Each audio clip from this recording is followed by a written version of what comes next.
राधे राधे। हरे कृष्णा। आप सभी का अपने चैनल हरे कृष्णा में स्वागत है। माघ मास की अमावस्या को मौनी अमावस्या कहा जाता है और जैसा कि इस अमावस्या के नाम से ही पता चलता है कि मौनी अमावस्या मतलब साल में यही एकमात्र ऐसी अमावस्या है जिसमें मौन रहकर व्रत किया जाता है। जब किया जाता है मतलब मौनी अमावस्या के दिन सभी कार्य जैसे कि पूजा पाठ, जप तप इत्यादि सभी चीज़ें मौन रहकर ही की जाती हैं। इसके लाभ क्या होते हैं ये आप आज की वीडियो में जानेंगे। मौनी अमावस्या की तिथि कब शुरू हो रही है, कब समाप्त हो रही है। जो भक्त अमावस्या का व्रत धारण करना चाहते हैं वो व्रत कब करना है और आज के दिन पितरों का तर्पण किया जाता है, पवित्र नदियों में स्नान किया जाता है, दान किया जाता है। तो स्नान, दान और पूजा पाठ का शुभ मुहूर्त क्या है, मौनी अमावस्या से संपूर्ण जानकारी आपको आज की वीडियो में मिलने वाली है। तो वीडियो को लाइक भी ज़रूर कीजिएगा। तो आज की वीडियो बहुत ही महत्वपूर्ण है तो पूरा ज़रूर देख लीजिएगा। अच्छी लगे तो लाइक कीजिएगा क्योंकि आपके लाइक्स, आपके कमेंट्स मेरे लिए बहुत महत्वपूर्ण होते हैं।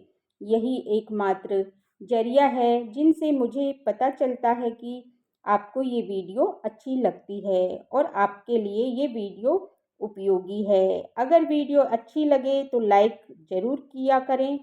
और माघ मास की अमावस्या को मौनी अमावस्या इसलिए कहा जाता है क्योंकि इस व्रत में मुनियों की तरह आचरण किया जाता है, इसलिए इसे मौनी अमावस्या कहा जाता है।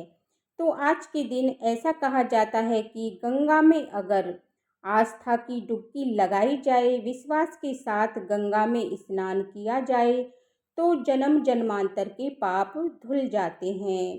सनातन धर्म गंगा को सर्वाधिक पवित्र नदी माना गया है तथा ये माना गया है कि मौनी अमावस्या के दिन गंगा का जल अमृतमय हो जाता है और इसलिए मौनी अमावस्या का दिन गंगा स्नान के लिए सर्वाधिक महत्वपूर्ण माना जाता है।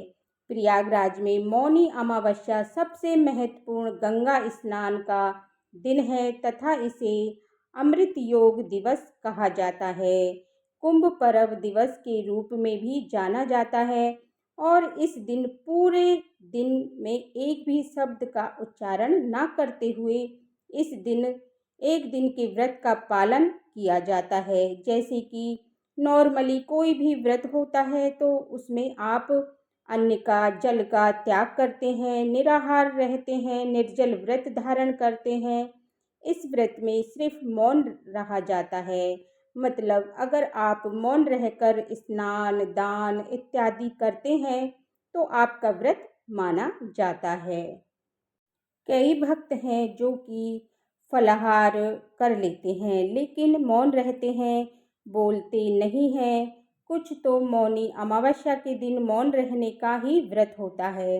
अब बहुत से भक्त जो कि पूरे दिन मौन नहीं रह पाते हैं तो ऐसे में आप कर सकते हैं कि जब तक आप स्नान दान करते हैं तब तक अपनी इच्छा के अनुसार मौन रहने का संकल्प ले सकते हैं। जैसे कि आप 2 घंटे आप मौन रहेंगे या फिर जब तक आप स्नान दान कर लेते हैं तब तक आप मौन ही रहेंगे। तो इस प्रकार से भी ये आप मौन व्रत का संकल्प ले सकते हैं। मतलब अपनी इच्छा के अनुसार मौन रहने की अवधि कम या फिर ज़्यादा कर सकते हैं।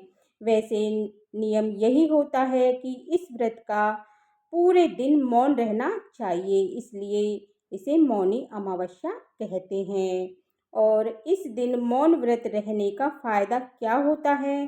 कहा जाता है कि शास्त्रों में वर्णित है कि मौनी अमावस्या के दिन पूरे दिन उपवास रहा जाए, पूरे दिन मौन रहा जाए तो इससे पूरे मास में गंगा स्नान का फल मिलता है।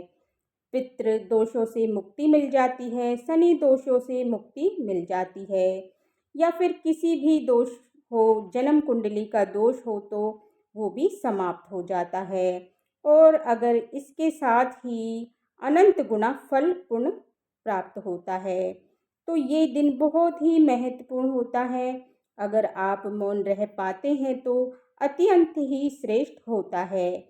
अगर आप मौन नहीं रह पाते हैं और पूरे दिन तो आप चाहे तो स्नान दान बिल्कुल मौन रहकर कर लीजिएगा। उसके बाद भगवान श्री हरि विष्णु की कृपा की प्राप्ति के लिए उनसे प्रार्थना कीजिए और फिर आप अपना मौन व्रत अपना खोल सकते हैं।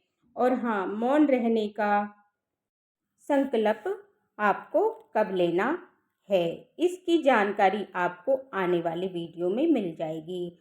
मौनी अमावस्या की तिथि प्रारंभ हो रही है 28 जनवरी को शाम को 7:36 पर और अमावस्या तिथि का समापन होगा 29 जनवरी की शाम को 6:05 पर।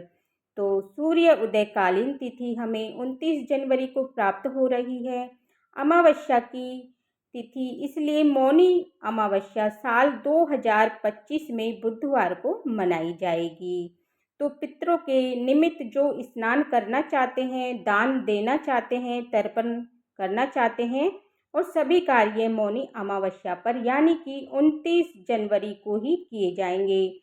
जो भक्त अमावस्या तिथि का व्रत धारण करते हैं 29 जनवरी 2025 को बुधवार के दिन अमावस्या तिथि का व्रत धारण करेंगे। 29 जनवरी को सूर्य उदय काल का समय है सुबह 7:11 पर और सूर्यास्त का समय होगा शाम को 6:08 पर।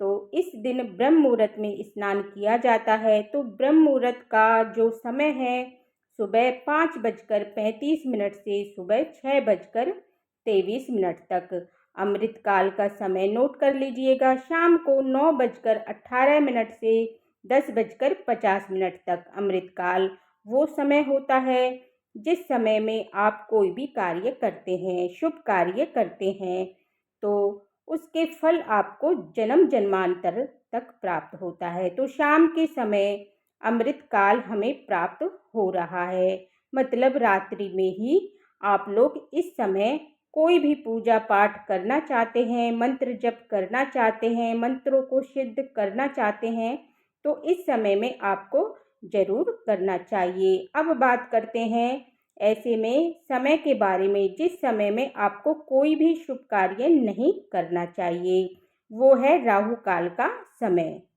29 जनवरी को राहु काल का समय है।